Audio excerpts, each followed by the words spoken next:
All right, welcome back. In the last few weeks, we've lost famous designer Kate Spade and host Anthony Bourdain to suicide. That's why today we're learning about the warning signs of this. Kevin Elliott of Elliott Consulting joins us here now. Good morning. Thanks for talking to us about this. I know it's kind of a difficult subject for a lot of people. It is. It seems to be a real stigma in society to talk about death in general, but suicide in particular. So it is difficult to talk about. And you just wanted to make sure you bring an awareness to the topic today. So can you give us a bit more of an understanding as what you've seen in your business with this issue that's happening? Yeah, well, there are risk factors, which you learn about both in society and in our business. Psychiatric problems, in particular depression, but not just depression. Substance use is big. Experiencing trauma. There's lots of trauma in society. People isolating, having access to weapons. That's obviously in the news.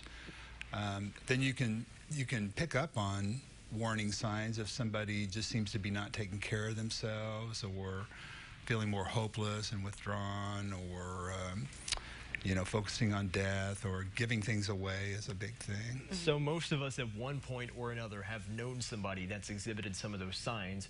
What are some of the do's and don'ts about communicating with somebody like that? Well, because it is a difficult topic, it's important to really address it directly and not be scared off by the topic. So being direct and being authentic and non-judgmental and attentive, really paying attention to what people are saying. Those are some of the do's.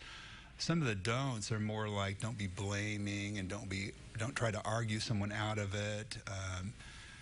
Don't try to lecture. And then also don't swear to secrecy, because you may have to tell someone.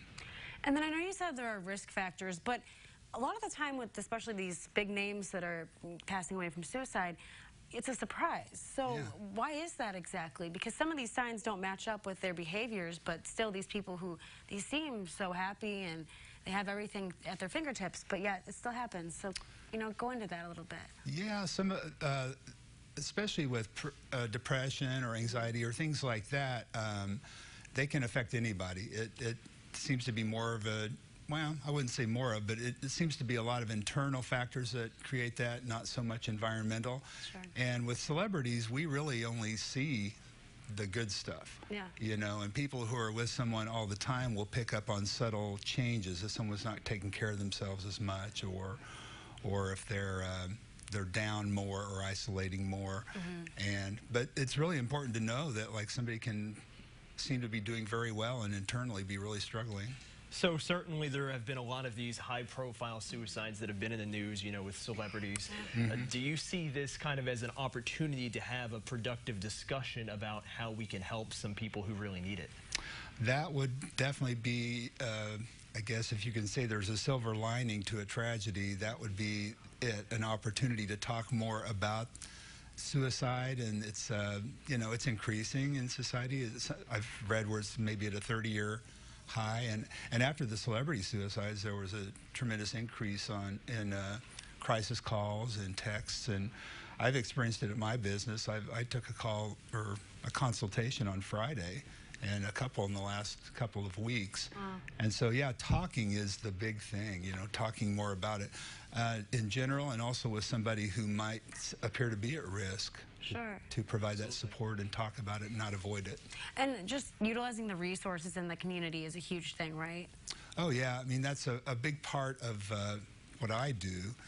And so it's not stigmatizing to me, because during the course of my counseling career, I probably talked about it every day, every work day. And so accessing, being willing to access counseling, and I think in our society, in this particular community, it's not as stigmatizing. And so a lot of people do seek counseling. If it's more urgent, calling a crisis line, talking to your doctor, maybe considering hospitalization if it appears like you might act on it. Sure. Definitely good to know the signs. Yes. Yeah. And how can people reach out to Elliott Counseling if they need to? You can call us. Our number is 217-398-9066, or go to our website. It's elliottcounselinggroup.com, and you can access everything through that. Perfect. Thank you so much for being here. Oh, Very you're welcome. informative. And we'll be right back after this.